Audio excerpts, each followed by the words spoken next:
Hi. Well, yeah. Elephant in the room time, I guess. How you doing? Yeah.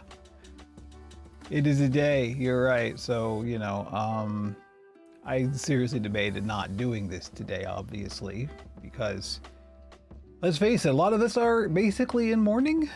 But I figured, a good distraction would be welcome. And so we're not going to dwell on the obvious for too long. I just wanted to say, up here in Canada, we're probably about to go down a very similar path next election. So, I'm with you. Yeah, thank you. I'm glad I'm doing it too, So yeah, we do need to talk about it a little bit.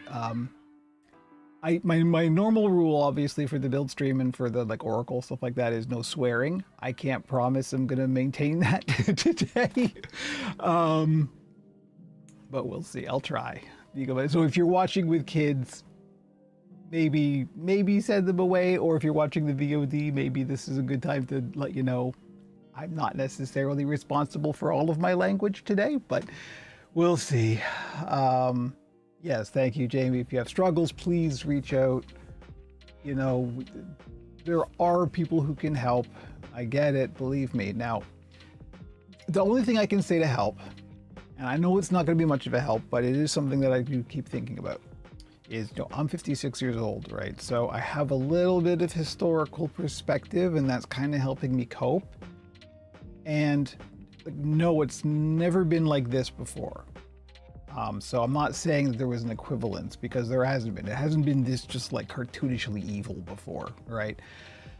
But I was a kid in the 80s, right? I literally lived through the Reagan era, and I have a very clear memory of living with fear of thermonuclear war at any moment.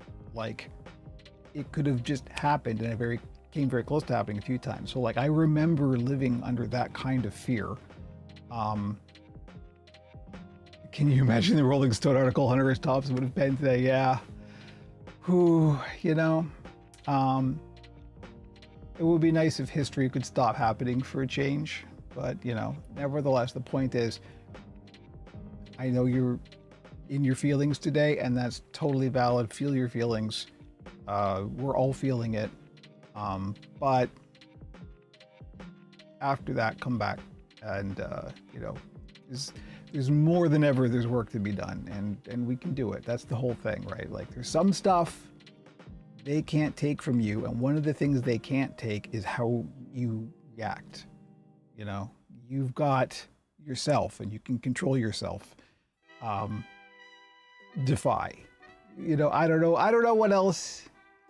Again, seriously, yeah, I know.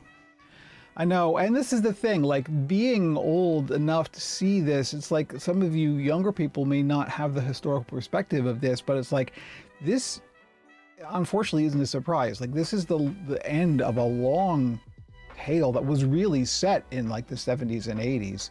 This has been building, it has been a constructed, intentional effort. It's a long grift. And unfortunately, it worked. So, but that doesn't mean you give up, right? If anything, it means you fight harder. And so I don't know. I can't give you anything but platitudes right now. I'm worried and devastated too. But the puppets go on. This is the point. This is why we're doing this. There's still good stuff. There's still fun stuff. There is still lightness and joy and play, and that's what we're doing. And I'm not going anywhere. I'm still doing this, and I want you to be here doing it with me. So there you go. There's the message to take away, I guess. Woo. So anyway, I should show you this. Oh, I actually can't show you this. I fixed one problem and created another. So the close-up camera that we had set up for last time, remember the problem was that the focus, because it's just a webcam, this webcam right here actually, the autofocus was just messed up because it was trying to focus on the grid that's on the on the surface. So I changed it to a fixed focus. But the problem is now, because it's a fixed focus that's a few inches away from the camera, I can't pick up the camera and show you something across the room, I don't think. Let's try it. I wanted to show you this because I haven't posted this on the socials other than Discord. But remember when I was doubtful about 3D printing? Well, as you know, I've been converted, and let's see. So tight cam. So here's where we are now. Look, my mouse needs to be cleaned. Look at this. What? You thought that was just for Halloween? Ha! Aren't you cute? Anyway, so here we go. We're looking around. Okay, you can kind of see it. It's not bad. Yeah, that's kind of in focus. So here's where we are now with the 3D printer. Hey, Jojo Puppet Studio, nice to see you. So this is the multi-filament feeder for the Bambu A1 that I got because I print so much now that it's just way more convenient to have multiple types of filament loaded up at the same time. And this is the only place I can put it. This has got to be better. I have some things coming that I'll be able to mount it to the top of this, but like, look at this thing. This is just, Dr. Frankenstein, eat your heart out. What is happening to me? Anyway. So I thought you might enjoy seeing that. We'll put that back there. Yeah. Should have that 1970s 3M Pro film music going over this thing for sure. Industry, filament feeders, and hot plates. The miracle acrylic bubble makes it possible. Hey, that was pretty good actually. We should just make those. But yeah, so making puppets. I got a commission that I'm doing, and other than that, we're still doing the regular. I'm doing some regular shop builds for the next couple weeks, and then I'm on to pre-Christmas-ish, like, holiday season stuff. You know me, I'm not much of a Christmas person, but I do have one build that I usually do around the holiday seasons. And that is, of course, the Krampus, and I'm going to do 2 Krampi this year. So that's coming up. But what the commission is, and thankfully that's going to fit into my plans anyway, is we're just doing a couple more smalls, just the regular old standard smalls. Krampi, I think, or Krampi. Krampuses. Is I'm glad someone's building instead of just listening to Paulie. I know. Well, that's the point, right? I'm here for you to give you a nice alternative to the horror show that is happening out there. So anyway, how other than that, I hope you're all good. I'm not gonna ask how you're doing because I think I know, but even the Flay-to Flea smalls are adorable. Yeah. Gonna build while I watch too. Good stuff. Good way to decompress. And it is. And this is the thing, right? There is a lot going on here when you start working on crafts in a dedicated way. Also, I think PeerTube is working, FYI. I think I fixed the PeerTube issue. The issue was, of course, user related. I didn't check the RTMP URL, and I got a number wrong. 1 digit, a 0 and a 1, turns out makes a big difference. Who knew? So, yes, thank you, JB. We all live together for you Warframe players out there. Oh, now I'm gonna have that song stuck in my head, and that's okay, because in my head it's Tom Waits singing it, so, which just makes it better. And we all live together. Come on. It's gotta happen. I should just do it. Anyway. Where I'm at, let's go to the overhead cam here. Boom, boom. Where I'm at is, you can see I've done some prep. So yeah, I made the 2 bodies. So these are ready to go. All of my stands are currently taken up with actual puppets, store stock on them. I have to stick the store stock puppets in storage so I have more paper towel holders to stick these in process ones in. So I'm just gonna have to sort of toss these on the side of the room here. Carefully, of course, because we're gonna get the sewing machine out, which is why I've got the close-up cam here ready to go, so you can actually see what the sewing machine is doing. Fingers crossed, and end up having to sell organs to get out of indentured servitude. It's why I'm making the puppets. It's my only source of income, so I gotta keep this rolling. Who's gonna hire a 56-year-old me? Come on. Anyway. I gotta get the sewing machine loaded up. So I got, question, how often do you restock how often do I restock Weird Kid store fleece per project or in bulk? Usually, kind of both. So I only go to Weird Kid or you know, Georgia Stage for Nyla fleece now when I need to. So it's just so prohibitively expensive for me to import anything right now. And that's probably not going to change. That I usually use for my standard shop bills now, I usually use, this is just Polar Fleece. It's fine. You could, as I'm a long champion of using accessible materials like Polar Fleece. If it's a special commission, I will often special order, but I usually do it on like a per job basis and just what I need. And then I'll have some more left over, like the Dragon was actually leftover Weird Kid fleece from Lady Gator, so Mississippi. So yeah, usually on a per job basis, because that way I kind of know the colors already. I don't just, I used to just buy like, oh, I need a blue, I need a pink, I need a whatever. I can't really afford to do that anymore, because it's still way more expensive than the cheap and cheerful Polar Fleece. So I gotta go just for, because I'm making large volumes, I gotta go with the cheap and cheerful stuff. So not often on a per job basis, I guess is the short answer to, for some reason, a very long explanation. But anyway, and they're always very quick to respond. Like I get, you know, and also like I'm local-ish to them. Like I'm in basically the same city. We're kind of at the opposite ends, but I usually get it like, you know, within a few days of ordering it, and that's like a custom dye color too and everything. So I need to get some thread here. Let's see. Let us see. This is more purpley in real life than it is on camera here. This looks more pink on the camera, but let's see if we got a thread that will more or less come close to this. I'm sorry I'm standing up, I know. Forgive my torso. I have not sharpened the scissors yet. I haven't. I'm just seeing how badly the webcam frame and the web are in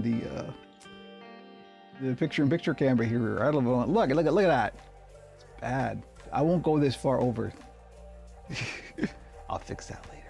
I'm looking for thread. I'm getting a little distracted today. Can you tell?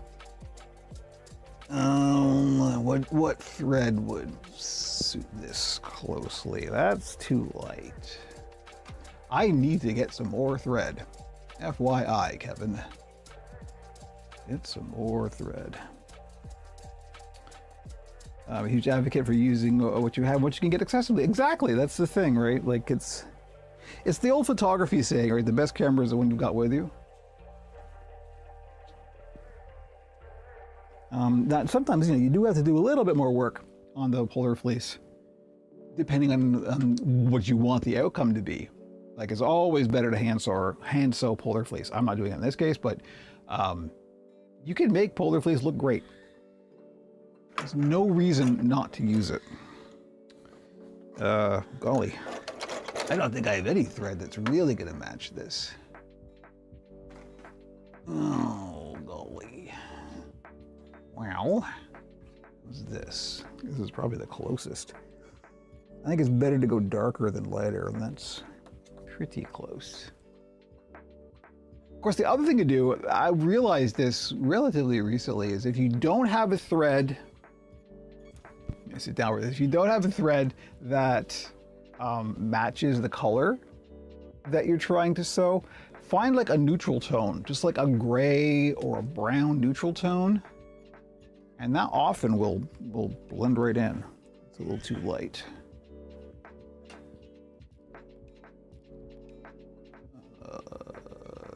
I don't even have that. Wow, I really need to get more thread. I'm looking at I got a little rack up here of all my various threads. It's too light.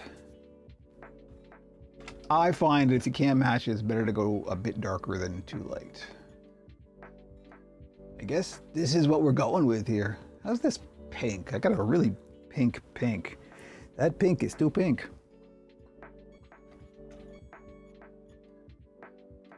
I had a nickel for every time I said that. Sorry, I have no idea what that means. I'll bet you do. Kevin's going today. Kevin's firing on all cylinders. Let me tell you, I had stuff happened to me, particularly last night, and it wasn't even related to the you-know-what. I finally got an answer. If we're talking, let's talk. We'll get to this. This won't take long. I don't know. Those of you who've been around for a while know that I've had a long, ongoing saga with like these weird eye infections that flare up every now and then. And my ophthalmologist was, or my optometrist was completely baffled. And I eventually got a referral to an ophthalmologist. And now I have an answer to what the heck has been going on. And it turns out my eyelids are floppy. Floppy eyelid syndrome is apparently a thing that exists. And it's happening to me. So what's happening is basically my eyelids are, this is kind of gross, forgive me. My eyelids are basically inverting at night, and like something's touching my eyeball as I sleep. Probably often a cat. And that's causing like what seems to be an allergic reaction, even though it's not. I'm not actually allergic to anything, which explains why I went to the allergy clinic and it showed nothing. Because it is basically the same type of thing. It's a reaction to an irritant, right? And that's what's been going on. It is a form of conjunctivitis. So now that we know that, I have a treatment plan, and it's kind of, one part is fine, the other part is kind of weird. The first part is like I'm wearing a sleep mask that actually raises the surface of the mask over, like it's for people with long eyelashes or false eyelashes. So nothing will touch my eye, basically. You have to tape your eyelids closed at night. Not yet. That's phase 2 if this doesn't work. But what I do have is this ointment. It's like eye drops, but it's like a thick ointment. And it's not pleasant. Like, you're basically kind of gluing your eyes shut. It's really weird. It feels bad. It's like putting Vaseline in your eyes. Like, I don't like it, and I'm hoping that the mask may be enough, because there's also a gel that you can get that's a little bit more pleasant, because like usually you put this stuff in and I can't read, like my vision's blurry. It's like you're adding a second eyelid, or like you know, the whites of your eye. You're adding goggles. If only I could add goggles under my skin. Anyway, I hate eye, it feels so funky. Yeah, so I tried it for the first time last night and it was unpleasant. So I didn't sleep too well, surprise, surprise, because a number of new things. The mask was actually fine. I kind of liked the mask, so. I once had a coworker whose eyelids would stick to his eyes while he slept. He ended up injuring his eyes when he opened them in the morning, yeah. The miracle petroleum jelly makes it possible. Yeah, we're just doing that, huh? Okay. Anyway, so that's the news I found out on Monday, and I got all this stuff and tried it for the first time yesterday, and so I haven't slept well. That's the long tail of saying, why is Kevin seem a little spinny today, other than the obvious? That's why. I don't know why. Tangents, it's what we do. It's like I'm recording a podcast, but the guys aren't here. All right, anyway. We're gonna thread the freaking sewing machine and start sewing some puppets. That's what we're doing. After this, it's a lot of hand sewing. So I gotta do the arms as well, and those take a little while. So let me get the sewing machine. I gotta be careful and not bump the top camera. You could probably, did I come into camera there? No, I didn't. Anyway. Oh, wait a minute. The stuff on the machine might actually be good. I forgot that I did this. So I've got this, it's like a brown gray color. Oh, that's actually not bad. You know what? We're doing it. We're just gonna use what's on the machine. We're gonna go for it. How does that look against the blue? Let's see, because I think I probably have something that's gonna match the blue a little bit better. If I don't have to change thread, I'd rather not. It actually is pretty good against the blue. I think I might still change it for the blue. We'll see. Before I commit, let me just double check. Now I'm torn. No, you know what? This neutral stuff still blends in a little bit better. I'm gonna go with it. This is it. We're doing it. We're actually getting to the point where, oh good. I didn't check this. Let's see. Thankfully this is on a little pivot thing, so we can, yes, pivot, etc. Whoa, sorry about that. Here we go. Oh, that's not too bad. Actually be able to see the entire process of feeding into the machine and going out the other side, unless my hand gets in the way. Oh well, look, it's gonna happen. Still gotta be able to do the work. I'll try and keep my hand out of the way. Maybe we should put this over here. Relatively in focus. It's not bad. Not too bad. That way I can still sort of manipulate. So you know, the nail polish, it does stuff to you. All right, let's just go for it. We're gonna get the pedal out here. You know what I need? I need a lozenge.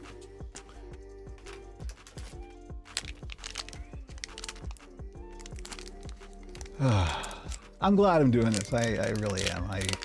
Boy, let me tell you, I really debated not doing it, but I realized last week, was it last week or maybe on the weekend or something, that, like, oh, hang on, I have a bill stream scheduled for the day after the US election.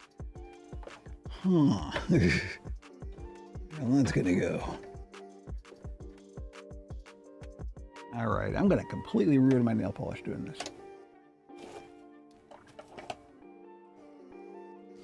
Occupational hazard. All right.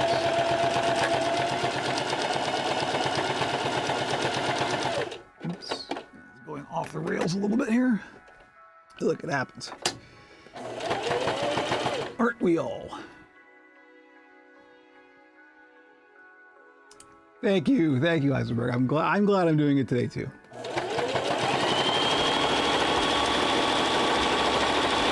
If nothing, it's just like a continuity thing, right? It's like, look, you know, things look bad. Things are bad. There's no question. Bad things are happening. We're still here. We're still doing our stuff. So, not everything is bad. I guess maybe that's the point.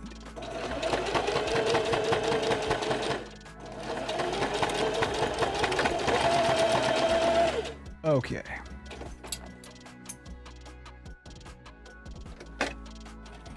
Bump, bump. And let's do the front first.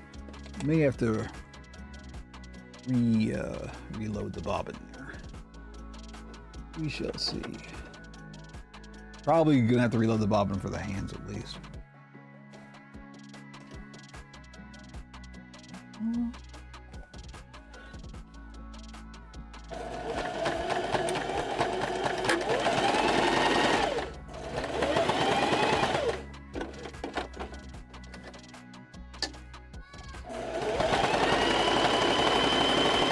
I know my hands will be getting in the way of, yeah, wow. Well, you get a good look at my ring at least. This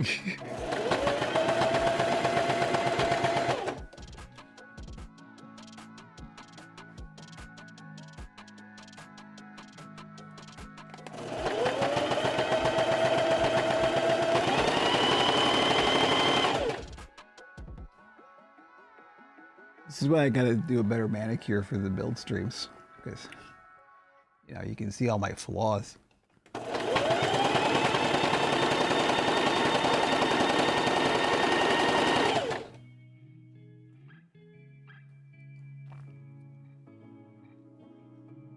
Surprised you don't use the Threadripper on the machine versus scissors. You know, it's just, it's inconvenient. It's in an inconvenient spot. I don't like it. I think there's just something that's tactile about the scissors. At this point, it's largely instinctive, right? So.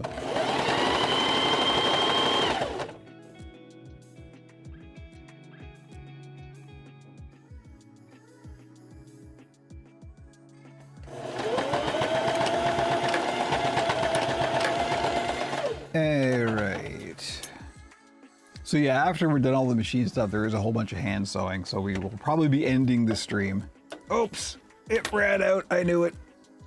The bobbin run out, or what the heck happened? Something happened. Something bad happened. Oh no, none of that worked. Oh, the bobbin didn't feed all the way through. Excuse me a minute. I gotta fix this. None of that happened. That whole thing that just you saw there didn't really happen. It was all a dream. Oops. We just clip this together to make sure that it's all gonna align.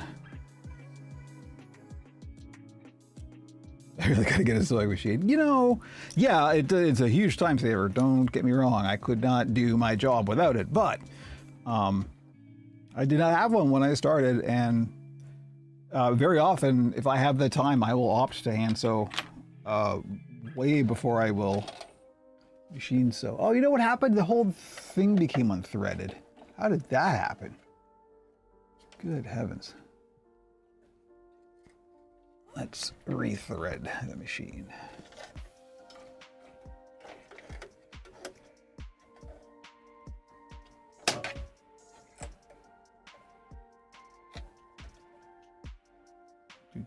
A little too much excess here. An elaborate way to remove the pins from fabric with no sewing happening. Exactly.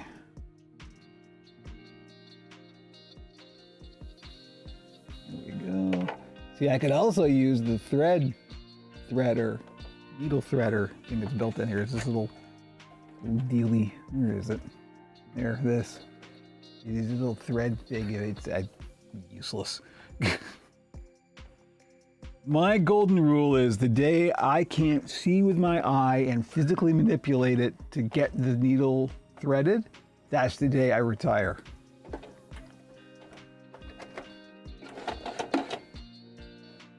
That's the sign. It's all over.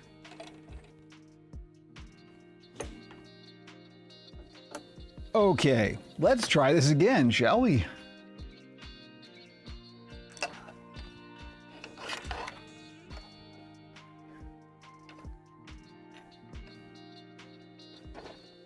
We'll make sure it's actually sewing this time.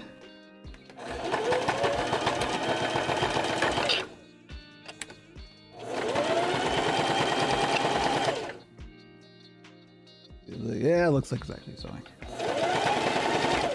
He says with a degree of skepticism.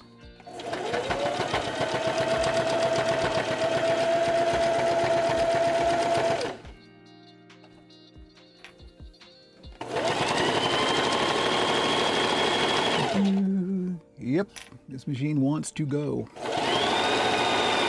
You don't have to prove it. We all hear you.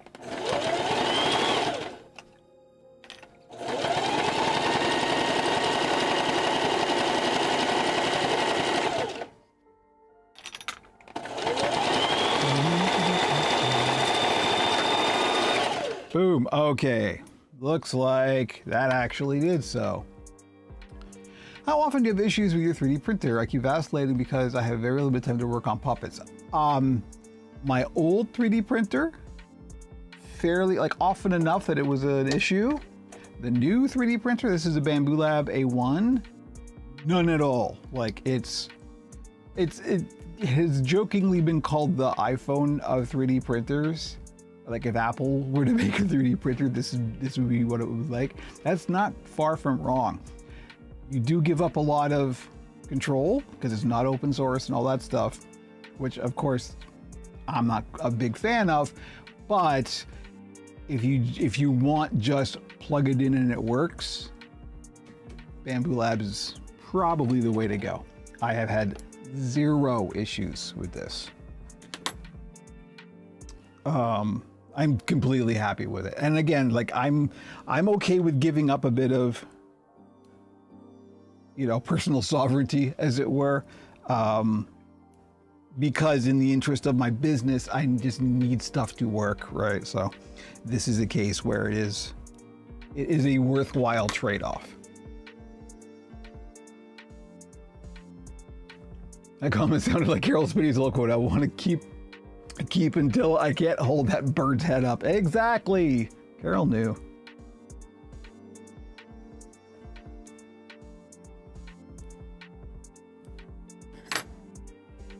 I'm gonna go until I can't go no more. That's the theme of today, isn't it? We're still here, we're still going.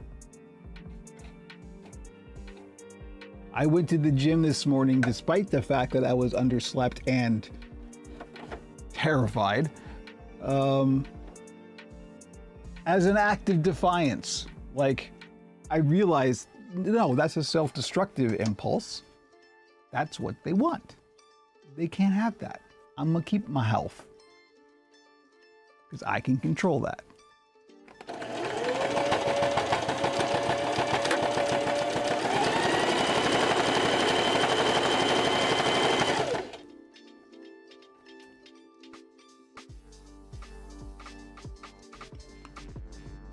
I went to the gym underslept and greasy-eyed. You're not wrong.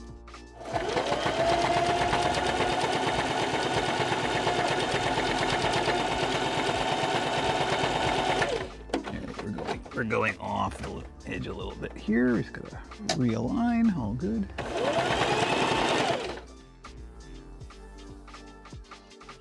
Greasy-eyed, yeah.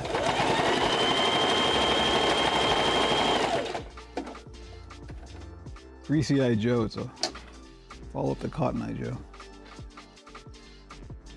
It's Cotton Eye Joe the next morning.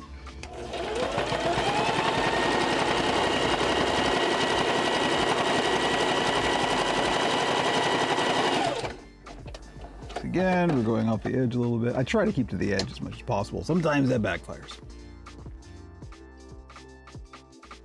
Greasy-eyed would have 100% been a thing we worked into a story for Old Zine, yes. We knew everything was content back then.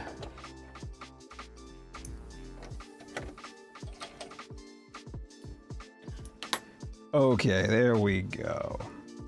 So that skin is sewn. I'm going to do the hands as well. That bobbin's looking pretty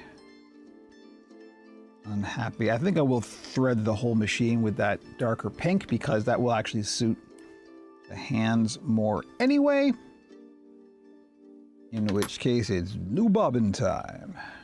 Hey, I don't know why I'm doing the DJ voice. I think it's Jamie started the 50s promo thing. All right, threading the machine. Yeah, that's not a lot of thread left on that. So it looks like I do have a bobbin already here with the right color on it, which is helpful. So let me just put this up here. I know you can't see that, but you can kind of see it in the poorly aligned face cam here. Yeah, that's gonna, now that I know it's there, it's gonna bug me. Why didn't I see that in the setup? Oh well. I will say though, the pre-stream check went a whole lot faster since I simplified everything. It's much nicer now. It's less of a chore. Nothing was wrong. Like literally nothing went wrong. And as long as you can hear me now, then we're good.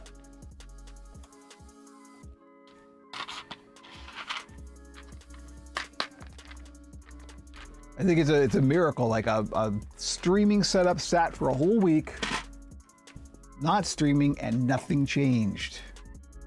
I think even the PC got rebooted once between those times, and it still was fine.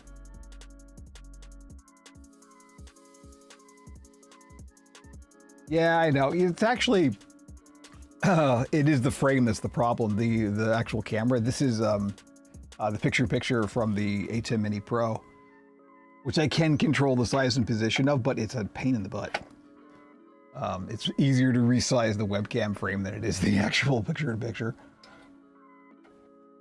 That's what I got wrong.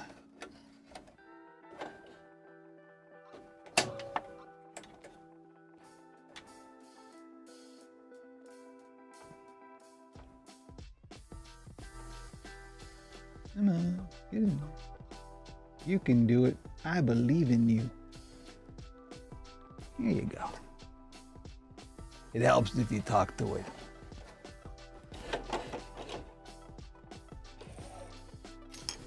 Okay, here we go.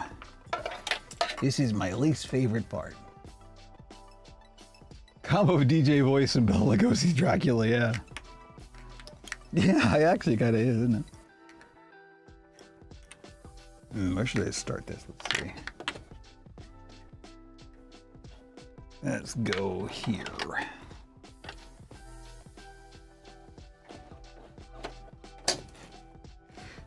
Sure, my foot's on the pedal.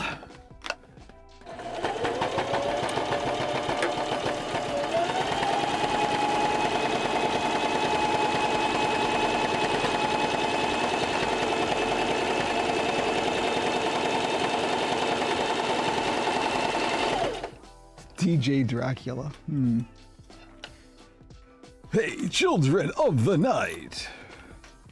What beautiful music they make.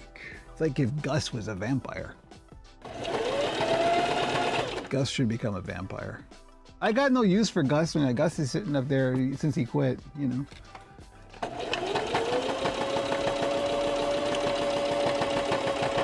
I should like raffle off Gus or something. Would you like to own a genuine screen-used Operation Puppet puppet?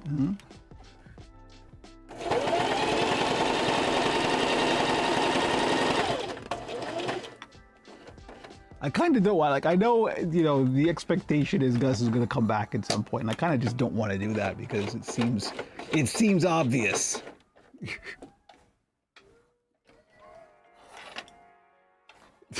Jamie's on it. Threatening a sewing machine is a snap with 3M's miracle skull ring.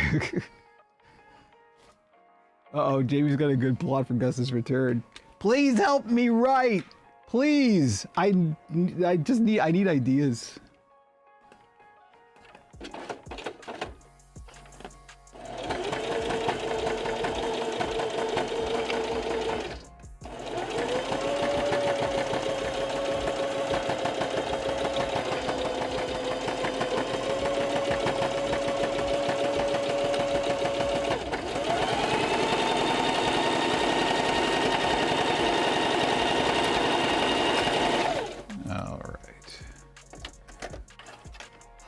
Oops.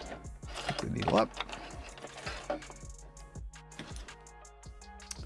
Now we do the other one, and then I have to cut these out, turn them inside out, and then overstitch them to do the little hand Vulcan sign division thing. The fake fingers.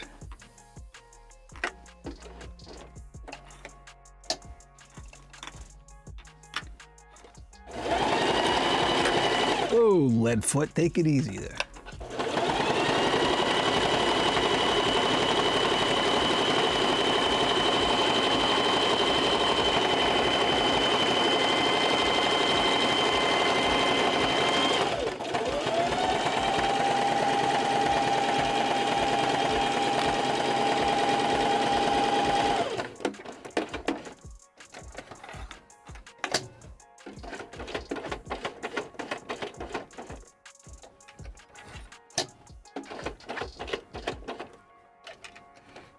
There we go.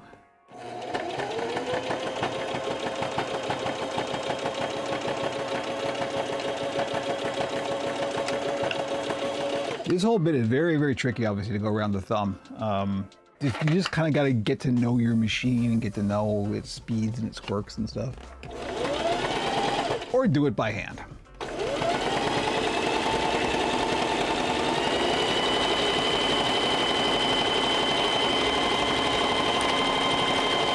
All right, let's switch back to face cam since I need to cut this out now.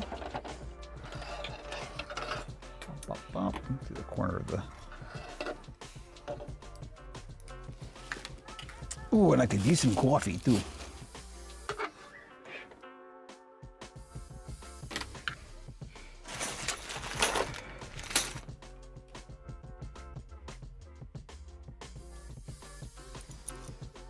It's funny, Restream does not show me numbers anymore. They updated something. So I have no idea how many people are out there right now. And we know a few because people have been chatting, so. Interesting. You know what? It's better. It's better to not know, right?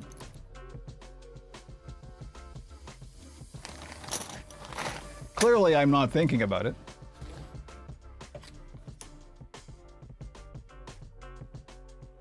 Oops. Missed one. Oh, coffee. Don't spill the coffee on the puppet.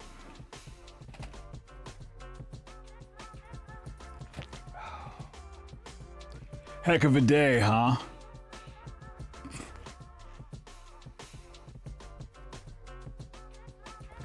It sure is. All right, we're gonna cut these out and we're gonna flip them.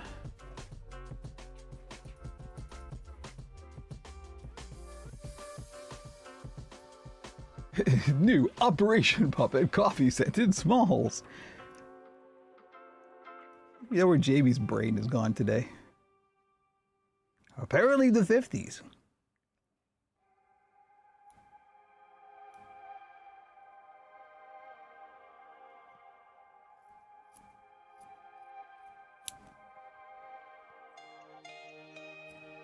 Marketing has always been marketing.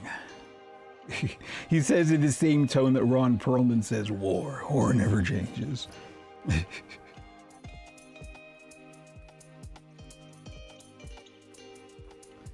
Puppet selling coffee, it'll never work. Yep, got it in one. There you go. That's one thing I've never been able to find. I really want to for Kermit. See, Kermit's currently sitting on a Cafe du Monde tin, which is lovely and good. I miss Casey Kasem sometimes. Yeah, that's the voice, right? But I would really love like a vintage Wilkins coffee tin. Never been able to find one.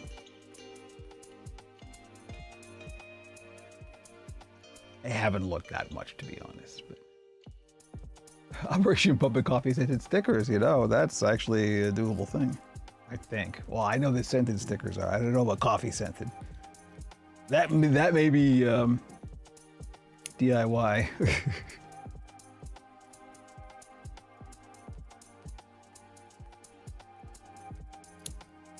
I'm gonna have to get new stickers soon. I'm not sure how many I have left. Let's see. Ooh. This is it. How many I got left? That was out of 100. They ain't cheap. I should probably find a cheaper place. I like to throw at least one of those in for every puppet order. It's just nice. It's a cute little thing people can have, stick on their laptop or whatever.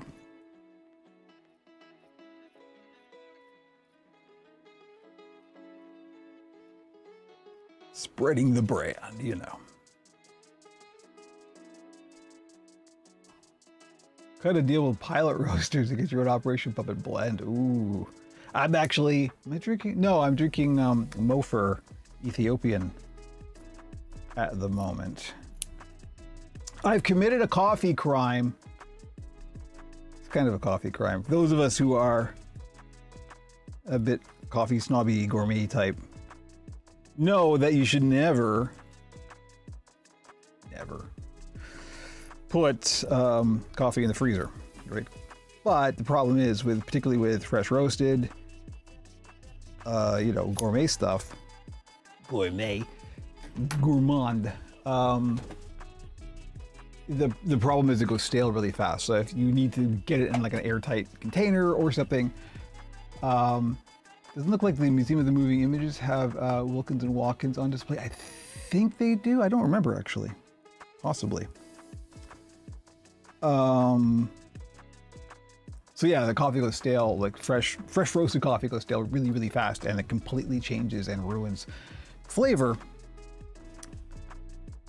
And if you don't get it in like an airtight container, which is actually quite difficult, you really need to vacuum seal it to get it to just like, you know, so it won't go off at all. And I was buying, you know, relatively fancy pants coffee from local roasters, but I would always never get through it fast enough. Even me, who drinks a lot of coffee, would not get through it fast enough before it went stale, because I don't really have any decent way of getting it in an airtight container.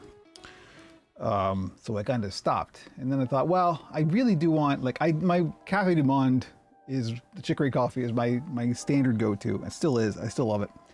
And that stuff stays easy. So I put that in the freezer, no problem. It's already pre-ground. It's, you know, it's fine. But the reason you shouldn't put coffee in the freezer is whole bean, right? Because you don't want condensation to build up on the beans. That's what will cause an issue. And I thought, well, hang on. So last time I did a full tin of Cafe du Monde, instead of putting the tin in the recycle, I kept it and the lid, and then I got some fancy coffee, and I ground the entire bag immediately, because I always buy whole bean, obviously. I go for fresh roasters. And I ground the entire bag, put it in the tin, put that in the freezer, because it's when the beans get condensation on them. But if they're ground already, that should be okay. And so far, it seems to work pretty well. It keeps it fresh enough that the flavor doesn't get ruined. And yet, I'm able to get through a whole, you know, consignment without it going off. So it's a fair trade, I think. You have the nice coffee. I just like having a bit of a variety. That's all. That's the coffee story. I had a Weird Al brand coffee for a while. Jackson Park Espresso. Pretty good. All right. Take your word for it. You know, we've got a number of local roasters here that literally within walking distance of me, so it's quite nice. Like, let's go for a walk and go and get a bag of fresh beans. It's really pleasant. So the stuff I'm drinking right now is from Mofer Coffee, and it's an Ethiopian roaster, and they're very, very nice. One of my favorites. Okay, here we go. Back to the close-up cam. I know my hand keeps getting in the way. Forgive me. So yeah, this is now turned right side out. And so we're just gonna pop this in the vice-like clamp. Move sort of halfway down. I just kind of eyeball it. And then we're gonna go back and forth a couple times.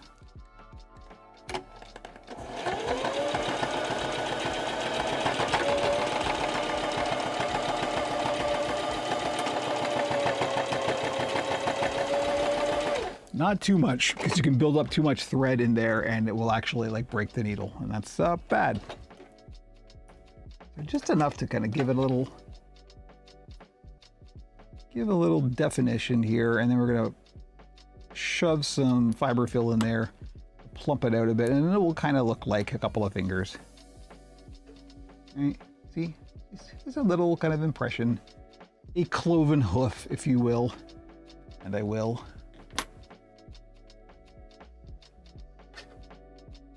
Okay. The other one. And I always make sure I put the thumb going in the other direction, just because it can sort of like curl the hand in a particular way. And it's nice to have them curled in opposite ways, right? So I make sure I put the thumb on the opposite side.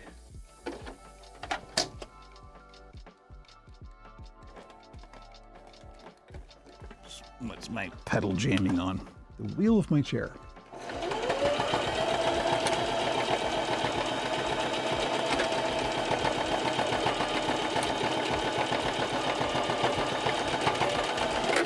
Okay. Which Mofer blend did you actually? Oh, I'm trying to remember the name of it. I used to know it by heart. Hang on. Now I want to look it up. I'll look it up. I threw the bag away because I ground all the beans up. Mofer. M-O-F-E-R. Modern coffee? What? Mofer coffee. Look at auto suggestion. Don't do that. Here we go. Mofer coffee. Whole beans. I am currently drinking the Right, this one, the Keffa Forest. That's the one. Yes, Keffa. Keffa. And I've tried a couple, and they were actually quite similar. Now, the thing about, you know, it depends on how long you roast it for. It literally depends on the elevation that the coffee is grown at. There's a whole bunch of factors that go into coffee flavor profiles. So I might stop by and pick up a bag. Yeah, it's good. It's very good. It is among my favorite. You got to make sure you get it fresh, though. Sometimes, like the one here, like even though it is a local roastery, sometimes the bags in the back can sit around for a while and they push them up. And if it's like more than a day or two, you can get them stale. So kind of check how fresh they are if you can. They don't have it there, but I don't know. Walk in and smell. And if it smells fresh, it's probably fine. So we're getting a grinder for myself. Yeah, my grinder's bad. It is a ceramic burr grinder, but it's not a good one. I really need to get a better one. Anyway, we're switching to the blue now. Oh, they offer AeroPress grind. Oh, I did not know that. Yeah, when I was there, actually, I should just let them do it because she was like, would you like a ground? And I was like, oh no, I got a grinder at home. And it's like, I'm thinking, well, no way. I'm going to take this home and grind the whole thing anyway. I should just let them do it with their professional grinders. And, excuse my torso.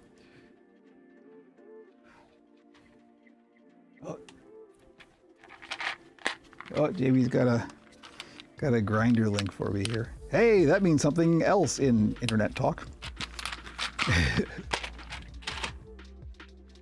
Never thought I'd say that again.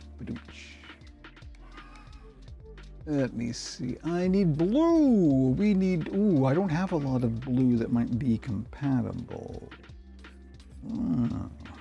Golly, I might be out of frame for a bit. Let's go to the... I don't know. This is something to look at that isn't my torso. Let me see. I need a lighter blue than that.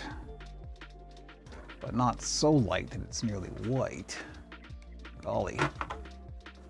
Well, let's see. What's this? That might not be too bad. A little dark, but... Oh, that's actually pretty good. Wow, that's actually quite a good match.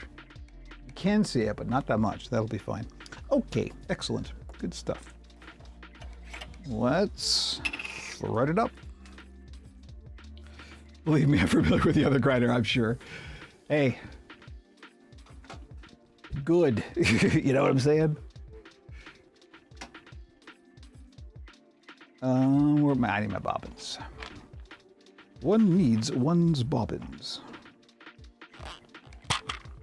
Why one is talking in the third person, one does not know. I don't have any, now suddenly it's first person. I don't have any bobbins available. I do have two that have different blues on them. I actually have two that had different grays on, or actually the same gray. What am I doing? I don't want to waste all that thread. This is the problem now. I literally have no blank bobbins, and these all have a decent amount of thread on them, so much so that I don't really want to waste it. I don't really want to use a different color of thread. Let me see how close this is. This is one of the other blues. Well, there isn't much on here anyway. Maybe I can just... I'll sacrifice it. What the heck? We'll just... Yeah, there isn't that much. Looked like more than there was. Okay, we've got a thread. Thread the bobbin. Let me just get rid of that sticker. Using his carefully manicured nail to do so. Over his location at John and Wellington. That's on my way home. Nice.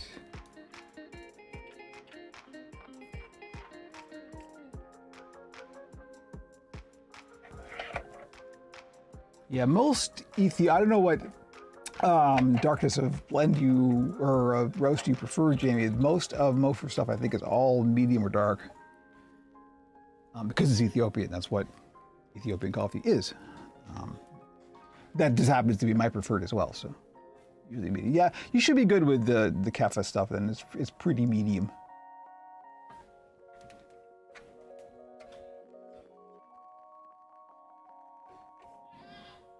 Gonna go through this little thingy here for the bobbin. We're at an hour already, good heavens. We're gonna do it, kids. Despite everything, the puppets go on. If that doesn't give you hope, nothing will.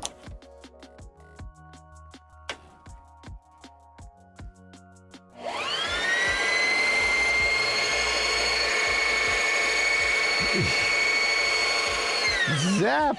Nice to see you, Zap.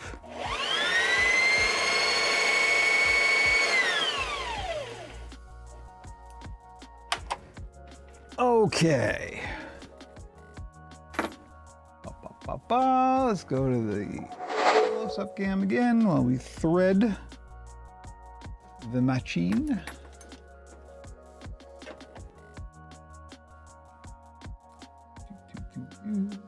I gotta update all my profile pictures. I'm just looking at the PeerTube thing. I've got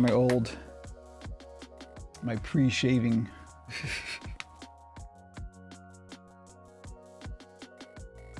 I think I'm keeping it like this. I've now got used to my face beardless, so it was a bit of a shock at first. Thankfully, the goth renaissance here is helping.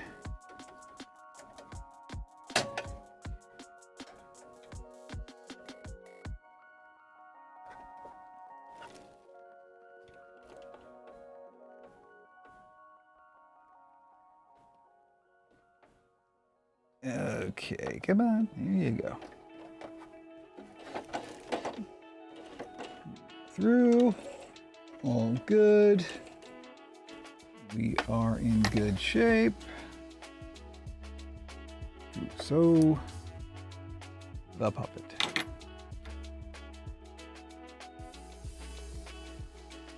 Which way is this going? This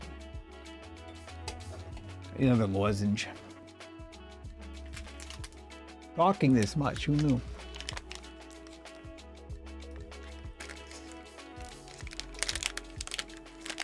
Gonna pre-order some cafe, pick it up at the Warwick location. They stay ready in 4 hours, so that means they are roasting it fresh. Excellent. Good stuff. I think that might be the big roaster. I think the one that's near me is like a distribution. It's largely a cafe, right? So I don't think they roast it there. I think they get it from the location that you're going to, Jamie. I could be wrong, and frequently am. All right, here we go.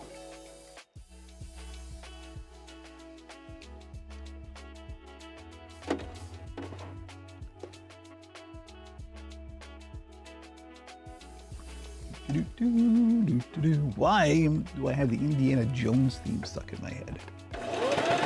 Oh wait, punching Nazis!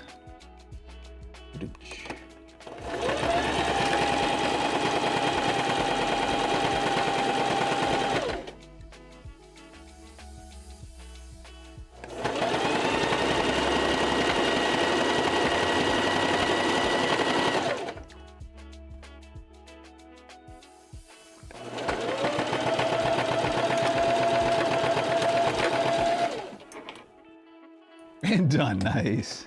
See, power of suggestion. I should get a kickback. Tell Mo for Coffee to shoot me some free beans. Hashtag free the beans. Oh, my pleasure. It's Pilot. The only one I've tried from Pilot, which is also another big roaster here in the city, is their, I think it's called Heritage Blend or something. It's their bog standard. This is what we serve by default in the cafe. It is quite good.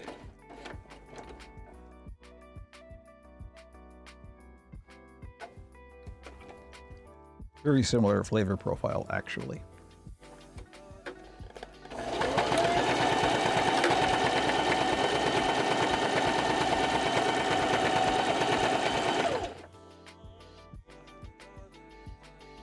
kilogram of coffee for $21 isn't bad. Yeah, actually, that was one of the things I realized as I was doing my grind it all at once experiment. I was kind of like hesitant before because it was pretty pricey, at least compared to the Cafe Du Monde. But I was doing so here's a little coffee math for you. When you weigh your coffee, like you should always, the amount should be always by weight, not by volume, for reasons, because the volume can change based on humidity and stuff, and the weight won't, or the mass won't.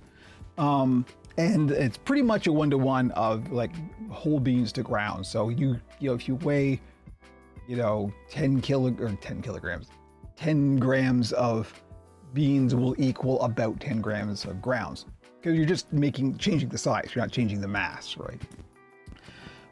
But that's not true for volume, as I realized, because I looked at the can of Cafe Du Monde and then the bag of beans, and I'm like, well, this is pretty much 1-to-1, and this bag is about the same size as this tin, and yet costs almost twice as much, right? And then I ground the whole thing up and realized I can't fit the whole thing in a tin all at once. It's more like a 1.5-to-1 in terms of volume. So you get more grounds than you think you're going to get. So it actually ended up not that bad financially. So I will be getting the occasional bit of fancy pants coffee, as the case may be. Just for a variety. I'm sticking with the Cafe Du Monde as my kind of bog standard.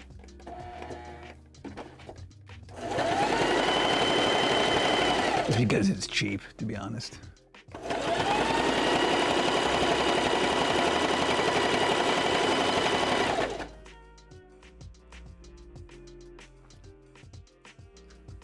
I should do 2 or 3 AeroPress mornings a week. Yeah.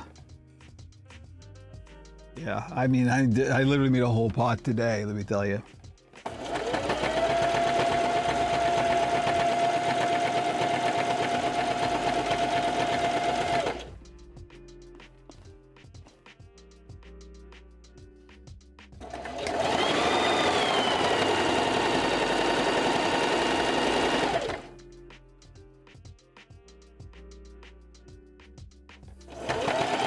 I think I'm drinking cup number 4 here.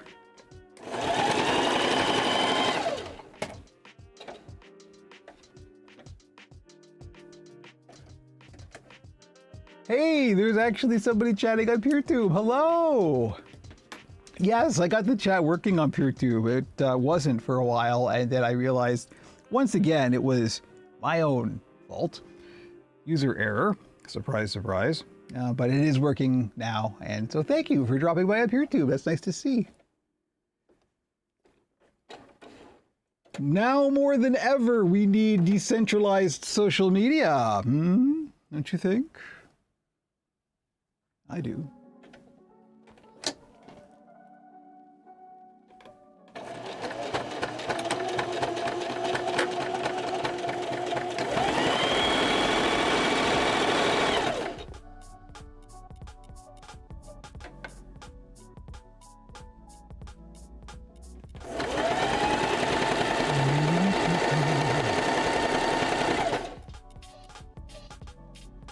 I honestly don't recall what Cafe Du Monde tasted like, mainly because it was so hot I burned my tongue. Oh, that's bad.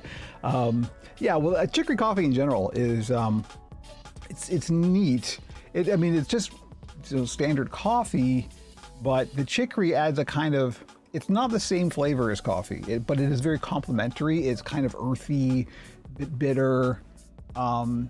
It's very nice. And once you get used to chicory coffee, it's funny because then trying to go back to regular coffee, something tastes a bit weird. Like when you first start drinking chicory coffee, you're kind of like, okay, this is good, but there's still something a bit odd.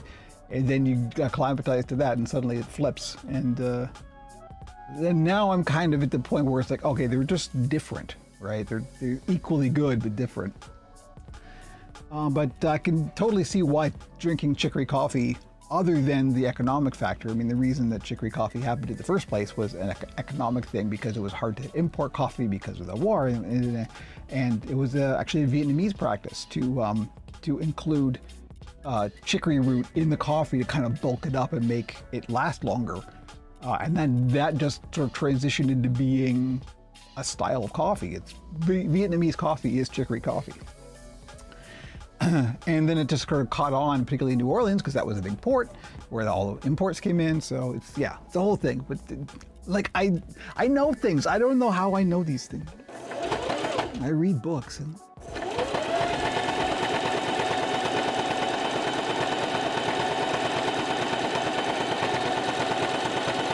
Anyway, chicory coffee's good. that's the TLDR.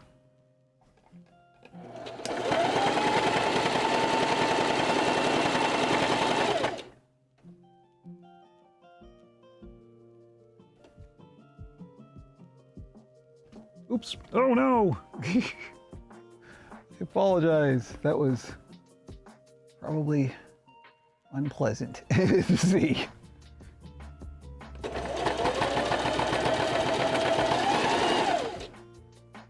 The little catch on the tripod is less than stable. Okay. And the mittens. And then we do the same thing that we did before. Flip them inside out, or right side out in this case. And so the little fake fingers, the pseudo fingers. The fake, I got nothing. I was trying to workshop that and then it failed. Make the puppets, Kevin, stick in your lane.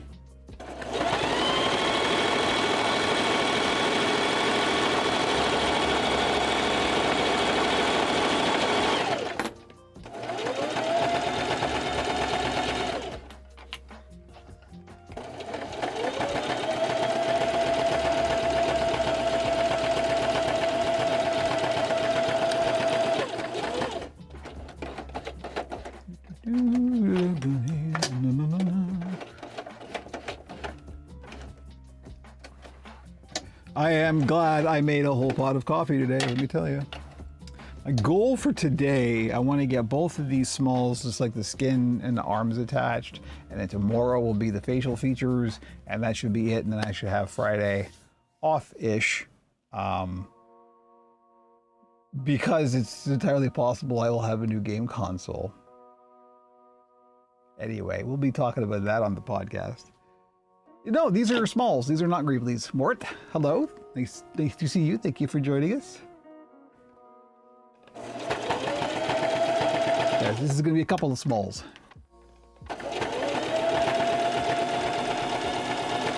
This is small number 2.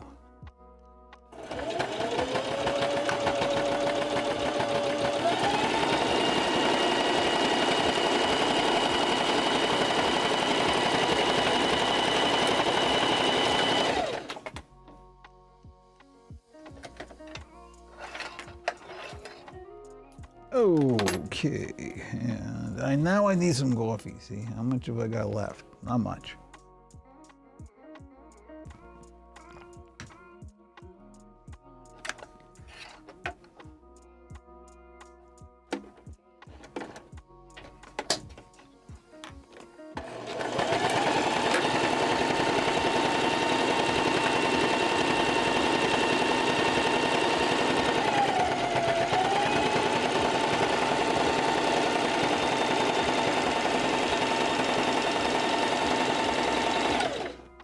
By the way, as you can tell, I'm not super precise when I do this.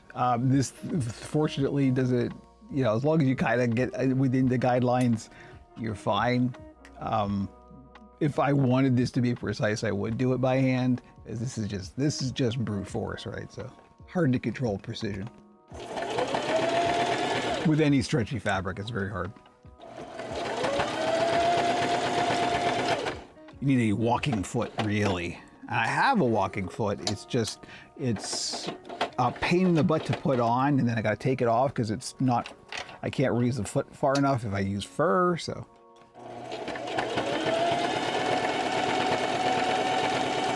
So I just roll with it.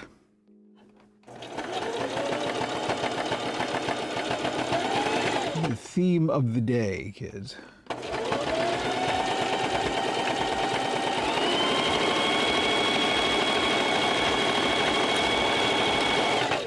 All right. So now, back here while I cut them out. I'm so happy I simplified this whole setup. It's even like snappier and more responsive and faster and stuff. Same PC, but you know,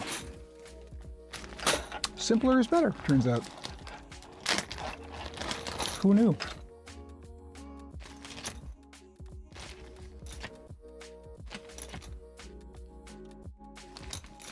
Okay, we're gonna cut these out, and then we're going to do the faux fingers. Faux fingers, that's what I was trying to come up with.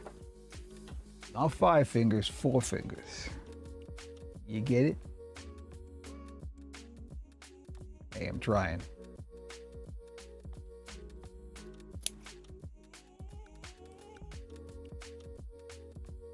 If you need a stand-up comedian for the apocalypse, I'm available.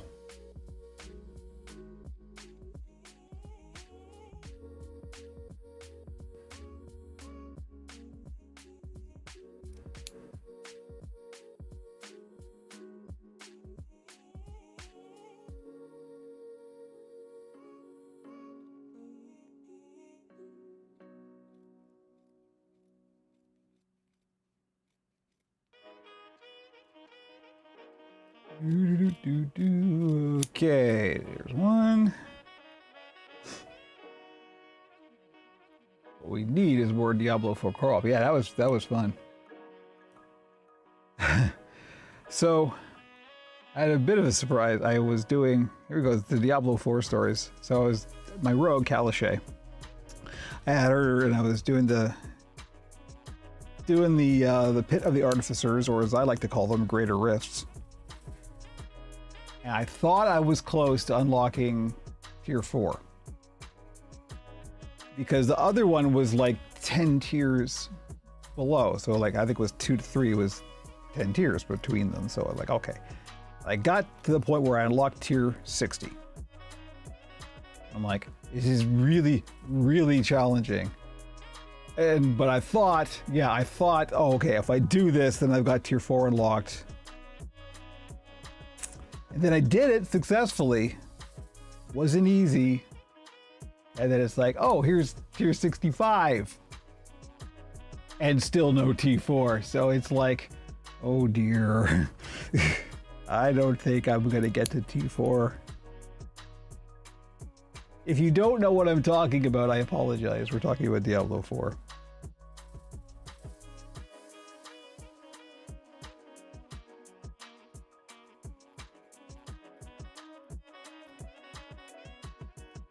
I hear there's some real scumbags who play that game.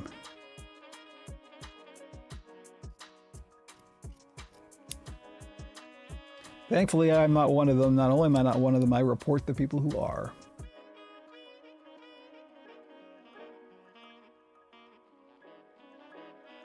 I did that last night. I was pulling Matt through the pit runs to get his glyphs upgraded, yeah. Yeah, on Cal. I think actually both on Cal and Beverly, that's my Rogue and my Necro. I think I've got all their gems upgraded fully, which is cool. I'm debating starting a druid just because I'm kind of done with Cal and Beverly as far as I can go with them. So as far as I can comfortably go with them, that is. I always get to a point where I'm like, okay, now it's just too much work. The fun stopped a little while ago. I'll go try and find some more fun. That's usually when I roll a different class.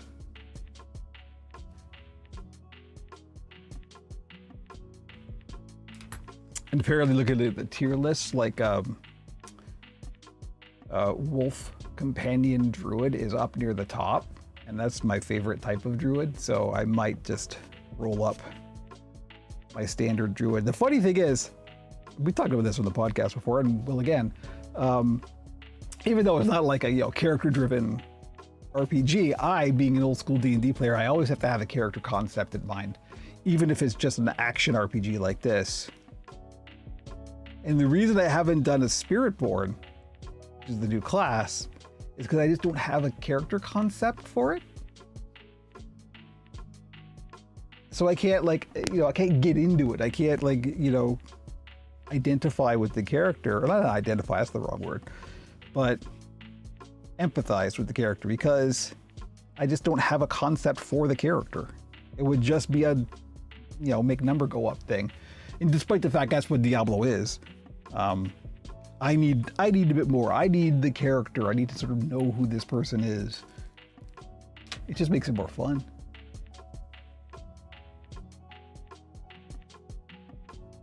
Pretty stable on T3. Need to keep pushing. Yeah, that's right. I got to T3 with Cal. I haven't even tried it with Beverly. Beverly, it's probably not because I'm using a lesser tiered build, but also I don't like any of the top tier Necro builds, so got to keep it fun. There comes a point where the fun and the number go up. Just the paths go like that, right? So.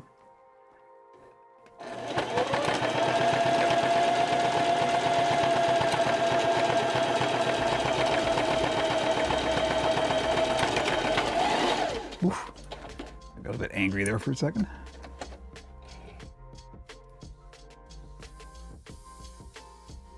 We are almost at hand sewing time.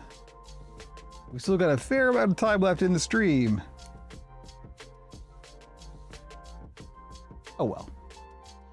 I seem to be in a chatty mood, so probably good for you.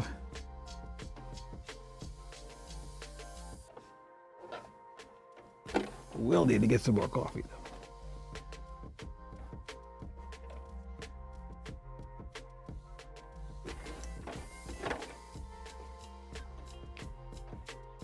What's the audio cue when you change cameras? That's just built into the stinger transition.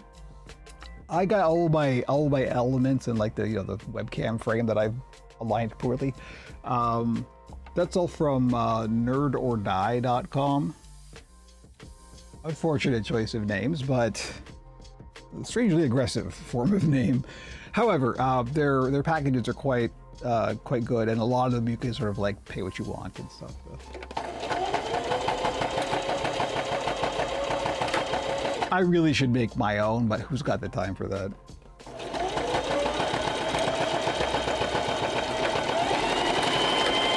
But I could, if I wanted to.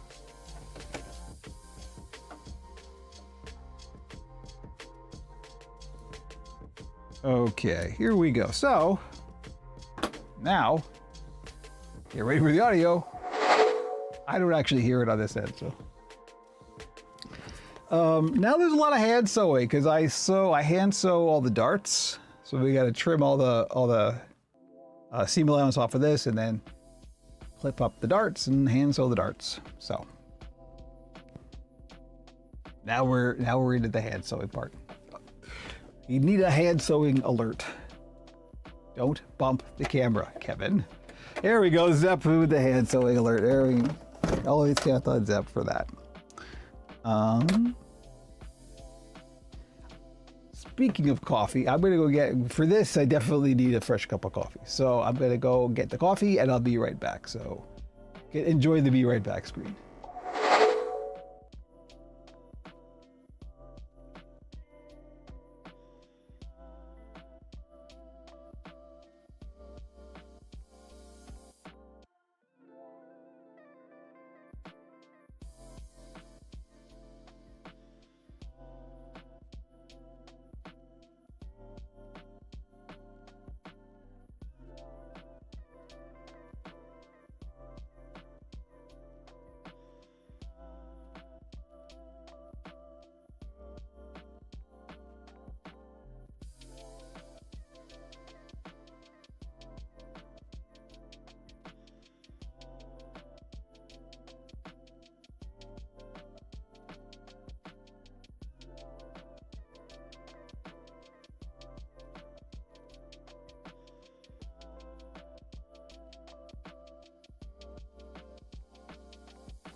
Hello, and we're back and we have coffee.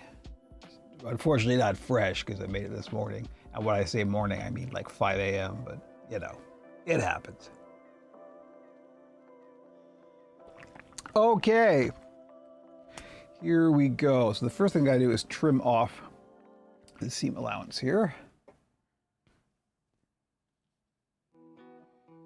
Did I compose the intro to the Oracle? No, the intro to the Oracle is called Unholy Night, and it is by the internet famous Kevin MacLeod, I want to say, Incompetech. Very, very well-known, popular maker of Creative Commons licensed music. A lot of people on the internet use Incompetech's music, and that is the theme to the Oracle. In the end credits for any Oracle episode, one of the credits is the music credit.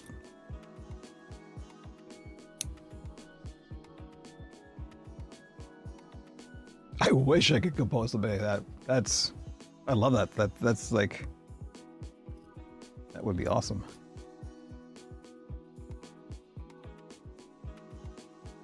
I could make music like that. You think I'd be making puppets?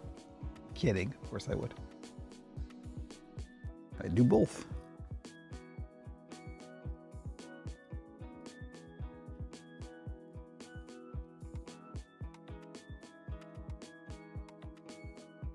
All right, so we're just trimming off seam allowance.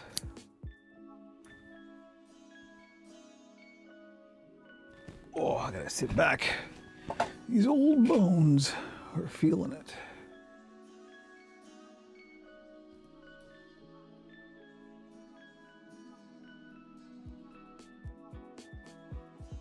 I feel like this is going to be among the least productive days for a lot of people ever. And that's okay.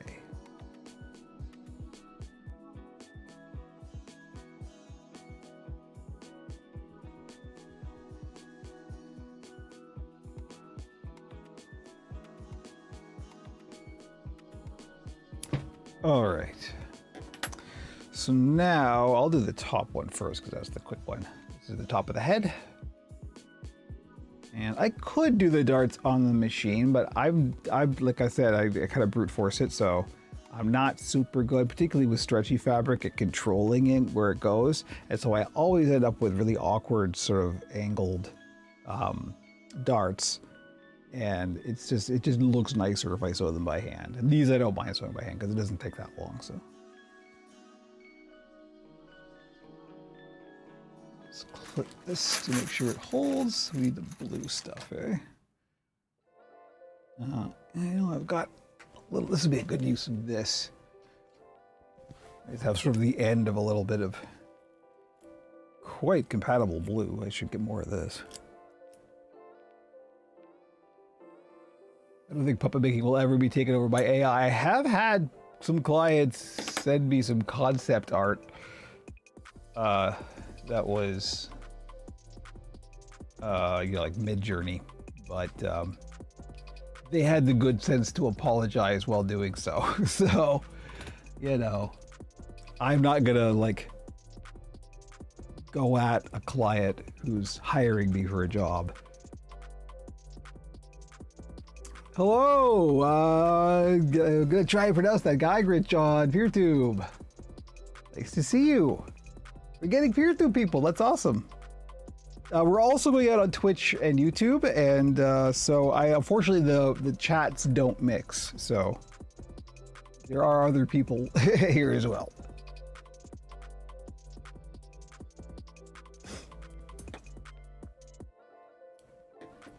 Okay, so this is the exciting part where you just get to watch me hand sewing. Yeah, well, we got 2 whole people watching on PeerTube. That's actually a record, believe it or not. When I was doing Owncast before, we had quite a few at once. Fortunately, I did have to drop the Owncast server, largely financial reasons. I am sitting really low in the frame. I'm just seeing that now. If I'm comfortable, I really need to work on that. Cope, deal with it for now. Enjoy Kermit.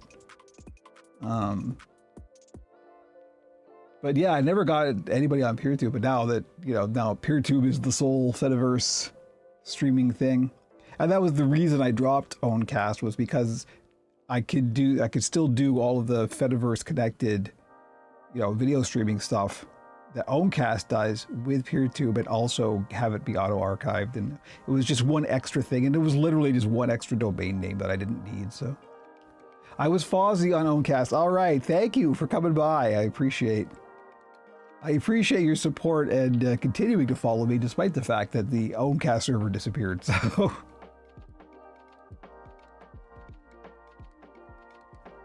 It's not impossible that it could come back just under a subdomain of another domain that I own. It was just I owned too many stupid domain names and I had to cut back, and that was one of them, unfortunately.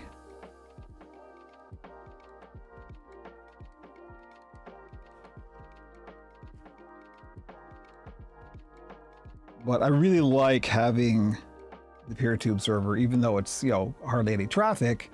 I still own it, right? So it's like, and I stream to it, my stuff just gets auto-archived, and I literally own the server. It's a box in my living room. And so no matter what happens, I still have that. It's a good feeling to kind of be in control of your own destiny.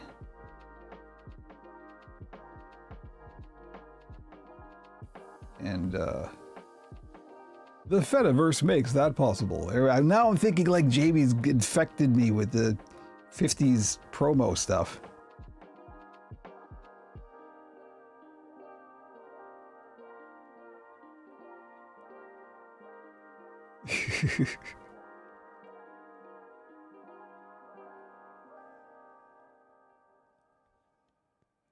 Oh boy, exciting hand sewing. I'm starting to run out of gas, I'll be honest. The miracle, Activity Pub, Jamie, Activity Pub. Activity Pub makes it possible. We should make our own protocol called Action Pub. Action Pub is what you do with Activity Pub.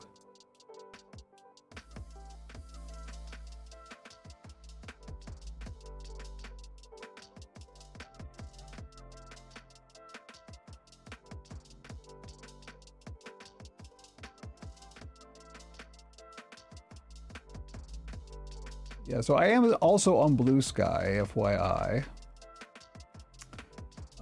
And I have used my own domain name for that. So if you look for @kevinblades.com on Blue Sky, you should find me there. I'm still wary of Blue Sky just because, like, they're only kind of decentralized. And now that we know that they're part owned by a straight up crypto venture capitalist firm, I'm real skeptical about where we're going to go with that. So I think some skepticism there is warranted. Nevertheless, it seems to be the thing that is taking over since the website formerly known as Twitter continues to sink into the sewer.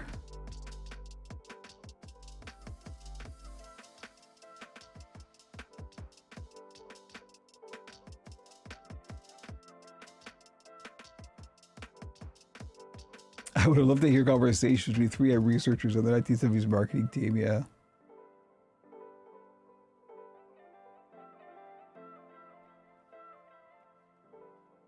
What are the 3Ms anyway? Money, money, money! I just wrote that joke. Aren't you impressed? So nerd, what is this? Well, it's an extruded polymer that has inherent transparency and unparalleled malleability. A miracle acrylic bubble. A miracle acrylic bubble. Gotcha. You're good at this, Jamie. You're hired. You're working for exposure.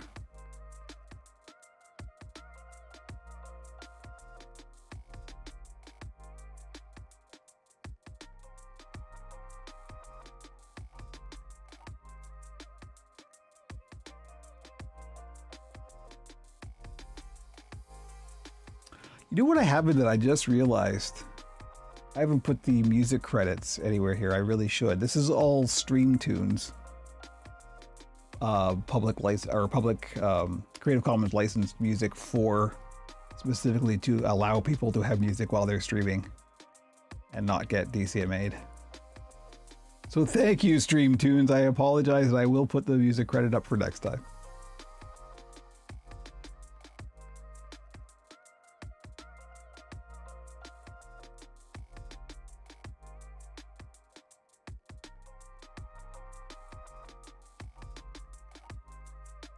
Whoever gets exposure is what people die from in the woods. Yep, absolutely. Never work for exposure, no matter how small you are. No matter how small you are. Get it? See? We're tying it all together. Hi, how's it going? Nice to see you. It's hard to read the. I got purple on blue. Aurora Jane Grace, hello, nice to see you. Welcome, thank you for joining us. I hope you're doing well. I'm fine so far. I mean, as fine as one can expect to be. I am also in Canada, so, you know, probably more fine than people who aren't. But still, it's a day.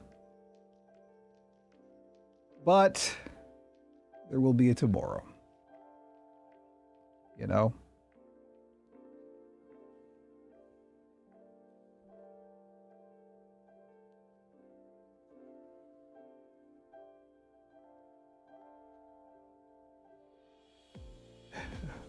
Urban Monkey Rimshot.gif, yep. I worked for exposure once, but that's because I worked outside without a coat. Yep.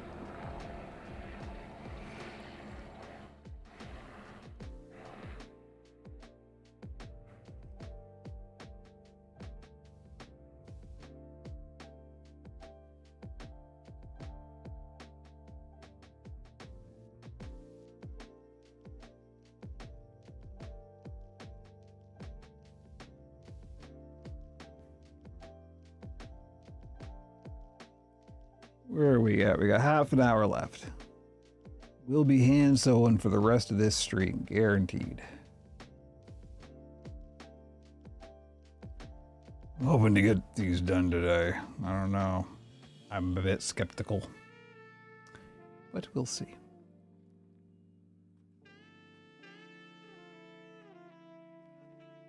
I always forget how long it takes me to do the darts.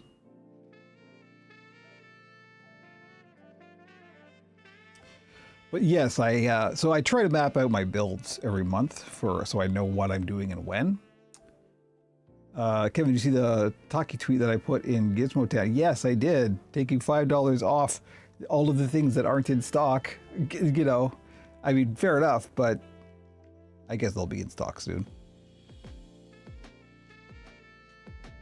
Hope to get my hands on one of those FPGA boards. Those are, I'm itching to expand my retro repertoire outside of the TI-99 4A, but exciting developments there as well, which we will be talking about Saturday evening on the podcast. Look for Pixels and Puppets wherever you get your podcasts.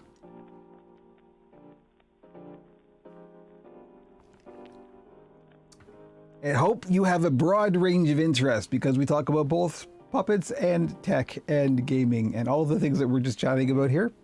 That's what goes in the podcast.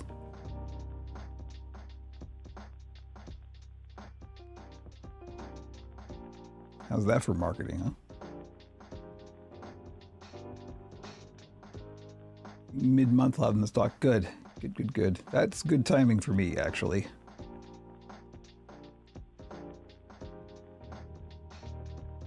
All right, we're almost done. This little tiny dart. And then we get to the two great big darts. Exciting.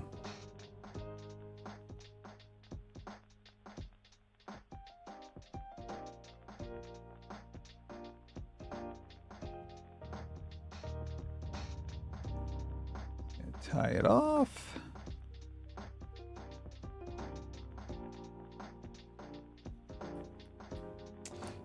The Miracle 15-pin D-sub connector makes it possible.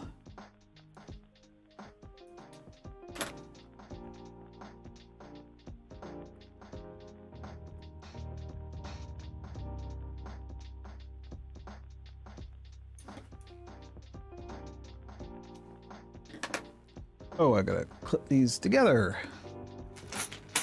I did not do that. Probably should do that.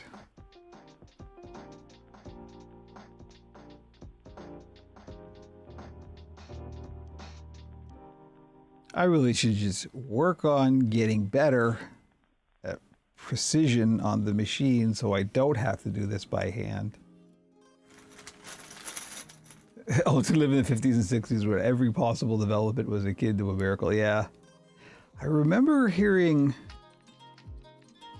I think it was on No Such Thing as a Fish, speaking of podcasts, one of my favorite podcasts, that somebody was doing like a kind of linguistic analysis of scientific journal. Hey, we got a new follower, the world-class hooker. Hello. Thank you. A linguistic analysis of scientific journals. Sorry, distraction. And like the number of times that the phrase, like a singular occurrence or something like that will come up, or like a unique occurrence, the usage of that phrase would increase over time. But of course, as time goes on, it's really just like a fashion thing, like, because that's going to get your paper noticed. So it is really, really interesting to see, like, just the evolution of language in a scientific, like, peer-reviewed paper was, as subject to fashion trends, essentially. What are fashion trends? Like cultural linguistic patterns. I'm interested in stuff like that. So yes, that speech pattern that you're talking about, JB, is very much like a kind of moment in time, right?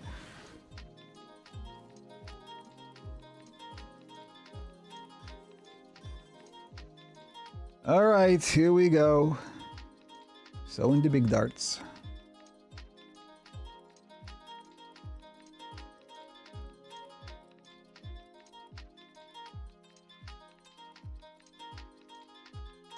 Yeah, then I think it was Andrew Hunter Murray pointed out that, like, in the Conan Doyle Sherlock Holmes stories, like, nearly every one starts with Watson going, in all of the cases that we've covered, this was the most singular. And it's like, well, if every case is the most singular, then how you...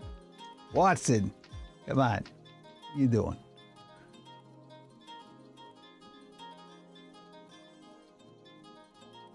And for the little lady, it's a kitchen that is slightly less inconveniences. Yeah. Have you fallen down a YouTube rabbit hole or something, Jamie? I'm sensing that maybe you have.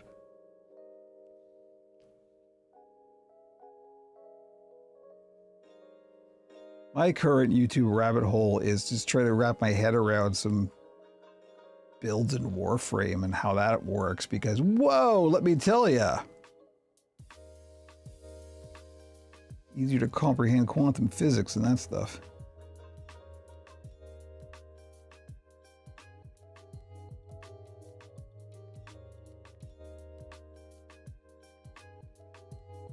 No, this is just what lives in my head all the time. Okay, fair enough.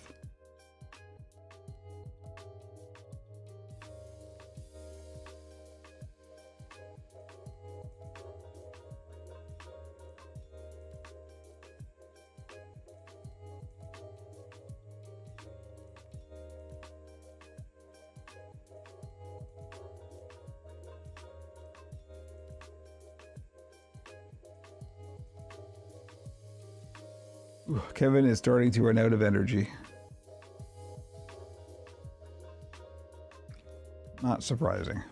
I think we've done pretty well, all things considered.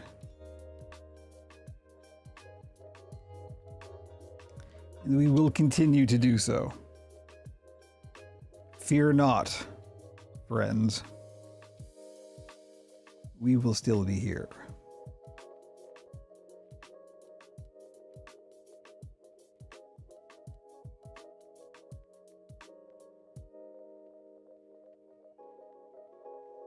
More coffee is yeah, there comes a point. I'm one of those unfortunate people that caffeine doesn't really affect.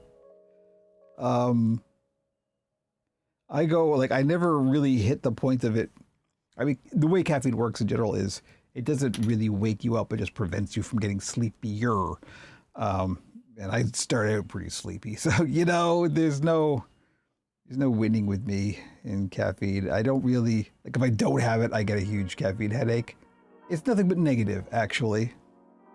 I should probably kick it, but that would be not drinking coffee, and that's not going to happen. I've given up so many culinary pleasures. I'm keeping coffee. This just gets me to normal. Yep, absolutely. Freebasing moon rocks.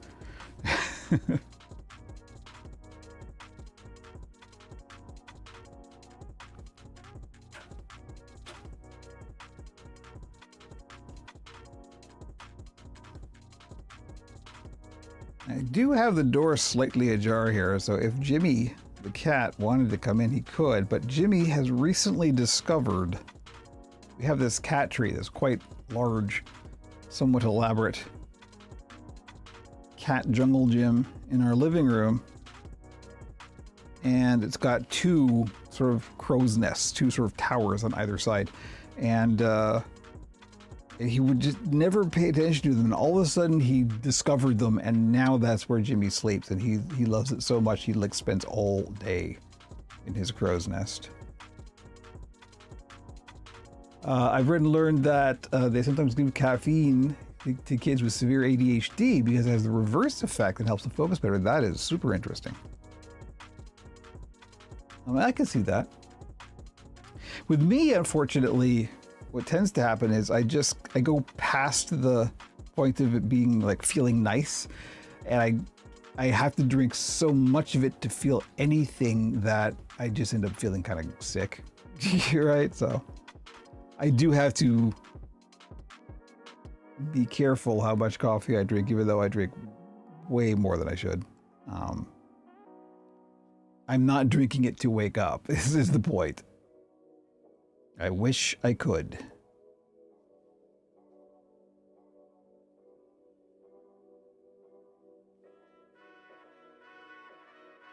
But yeah, caffeine is actually quite a mysterious how it behaves. I remember as a child with undiagnosed ADHD, they gave my mother a tranquilizer to calm me down and sent me to the moon. Wow, okay. I can only do my 1 cup in the morning, otherwise I don't function, but more than that makes me jittery. Yeah, I'm glad I'm not in your shoes, because this is cup 5 for me, so.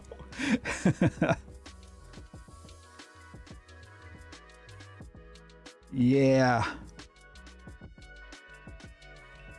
I'm also a big fan of tea, but I have found over time I can't drink it. It literally just makes me nauseous, like immediately. And ever since I got diagnosed with the diabetes, it's even worse because the meds I have to take for my diabetes are can be a bit harsh on the stomach, and I will often get nausea, and tea just like boom triggers it like that, which is really makes me sad because I love tea. I love drinking tea, but you know, not now.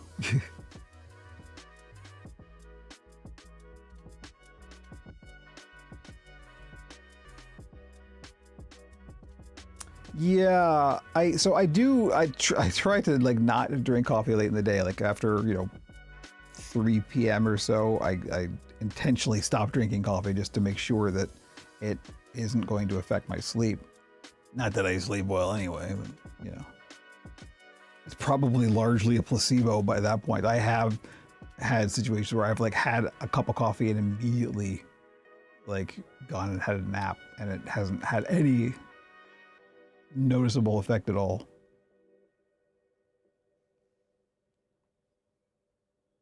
I wish. I have so few vices. I could use one or two.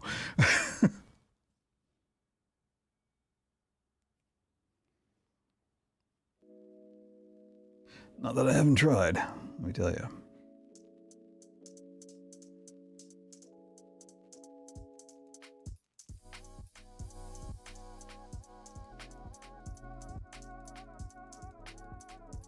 It's funny though, speaking of self-care, I had a really interesting, for me particularly interesting revelation the other day. Not really a revelation, but kind of an awareness. You know, I try to go to the gym every day, and I just do a brisk 30-minute walk on the treadmill, like sort of halfway between a walk and a jog. Just get the heart rate up, get things moving. And just 30 minutes. I don't do, you know, I don't have the time to do anything more than that.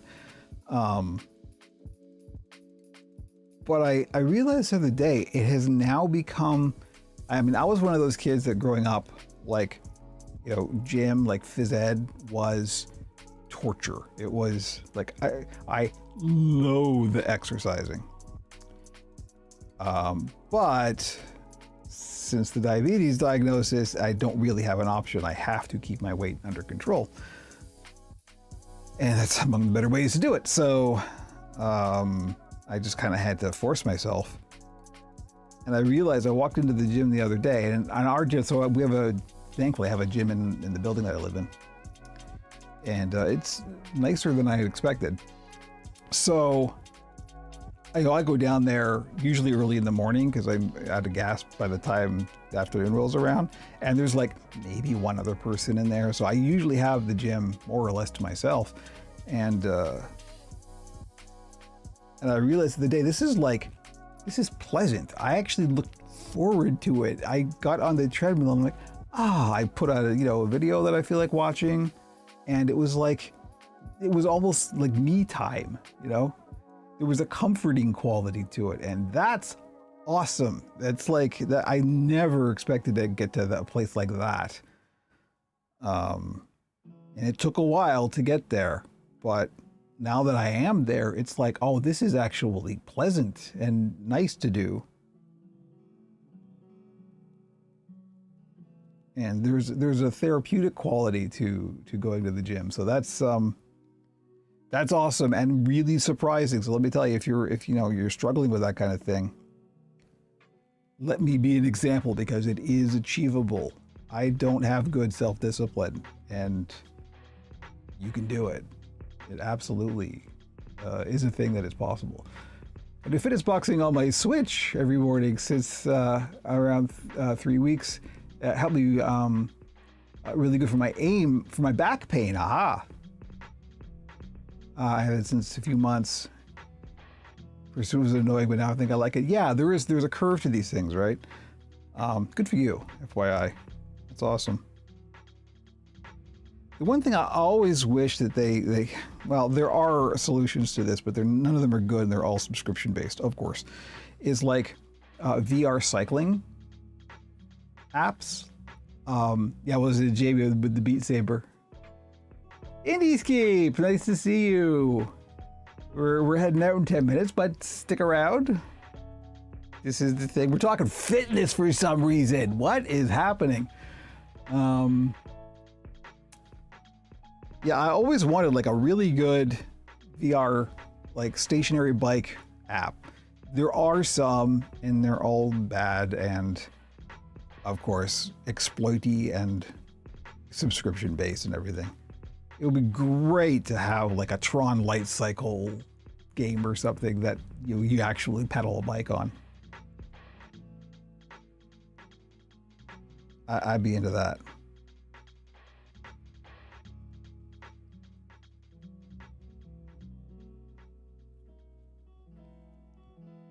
The whole like gamify your fitness, your workout hasn't really worked out for me. It always kind of gets in the way. But like, as long as I've got something to watch on YouTube, then I'm good. If I don't have a video to watch, that's when it's a bit of a trial. But as long as I can distract myself with watching something, then it's good. I can do the standing VR stuff, but I do the Wii Sports every now and then. Well, that's the thing. Like they're really good for at least, not necessarily for weight loss per se, but just for keeping your mobility up, right? It's important and useful.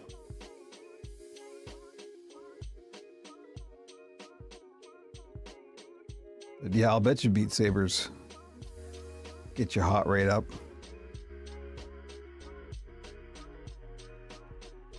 But, find something that works for you, because you will.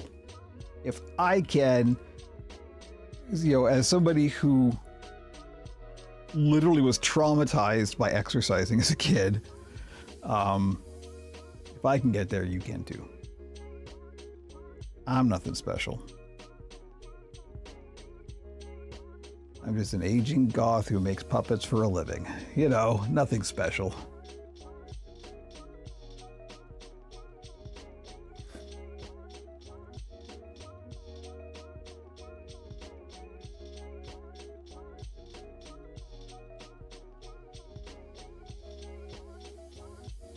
Where are we at here? 11:52. We're almost at time.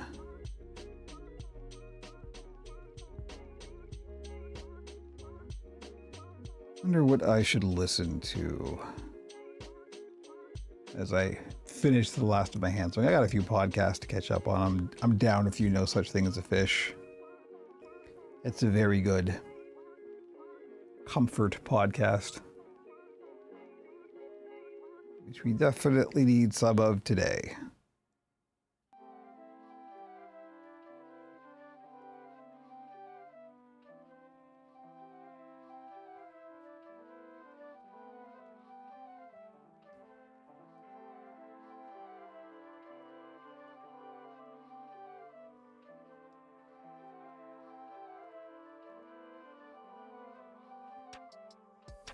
What just occurs to me.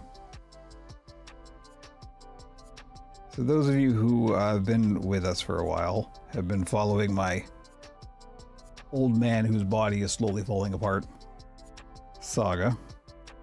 I've always got some big medical thing on the horizon, right? And I realized now that I've gone to the ophthalmologist and had that all taken care of, I'm done. Like for the year, that should be it. I'm good. I'm in Canada. This is my apartment. I have a spare room in my apartment that I use as a studio, which is great, and I'm very thankful to have it. And no, I'm not a voiceover artist, although I have done some amateur voiceover work. Thank you for asking, though. That's a big compliment.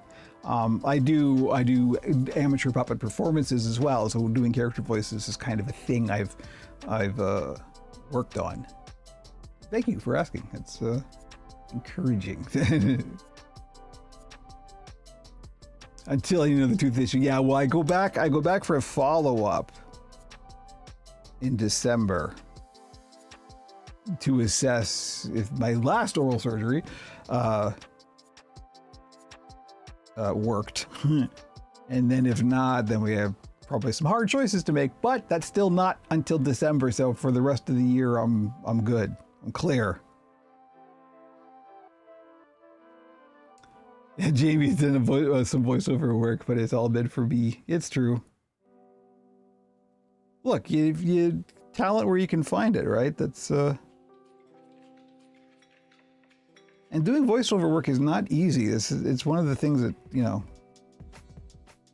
it's strangely unintuitive, particularly when you start trying to do it. You realize how much of a skill it really is. Kind of like building puppets.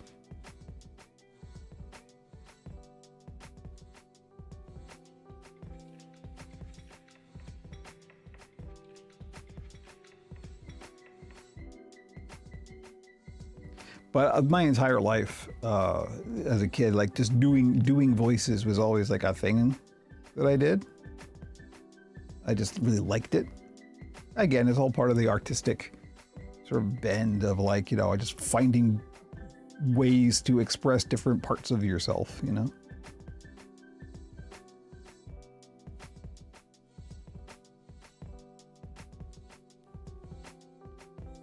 And if by, I don't know if I mentioned, if by where do I stream from? I live in Canada. So, you know, good, I guess. For now, at least.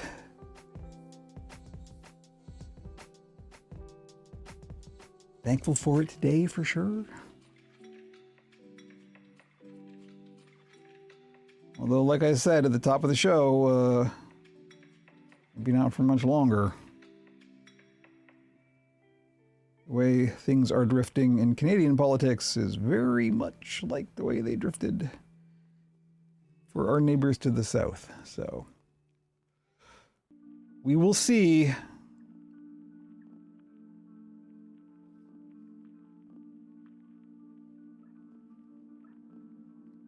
I'm almost, look at that, 11:56, and I'm almost done. Do like I did move to Italy, you know. It was funny, one of the first things my wife and I said to each other this morning was like, well, if we ever do take another vacation, I guess it'll be to Europe. Still haven't been to Europe, so it's kind of the only option. I guess South America is also, you know, also an option. I was Antarctica this time of year. I will go to Australia, but I don't think I can handle the plane trip. When you start hearing blame Canada over the border fence, don't look at me. I had nothing to do with the political crud, yeah, I'm sure.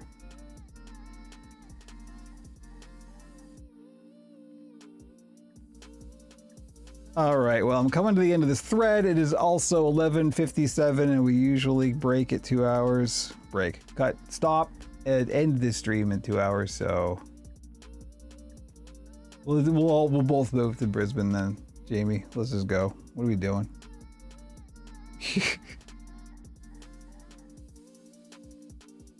The only Stream Deck podcast in Australia. How's that? They're about to start selling Stream Decks in Australia. So that, hey, I didn't put that in the show notes.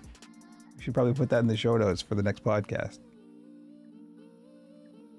The part where everything is designed to kill and eat you, yeah. Well, you know, hey, you win some, you lose some, right?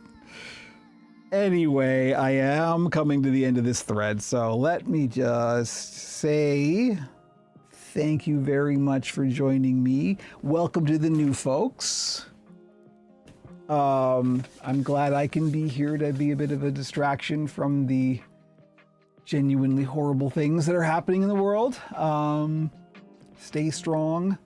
I'll still be here doing my thing, and I expect you to be here with me, because we can get through anything together. So I don't know what else I could say, you know, feel your feelings and then wake up tomorrow and fight the good fight.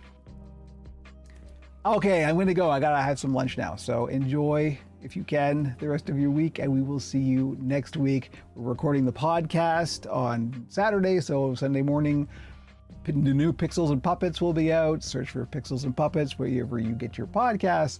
OperationPuppet.com for all the links. I need to put a Chiron or something under here. Anyway, thank you everybody, and we'll see you next week.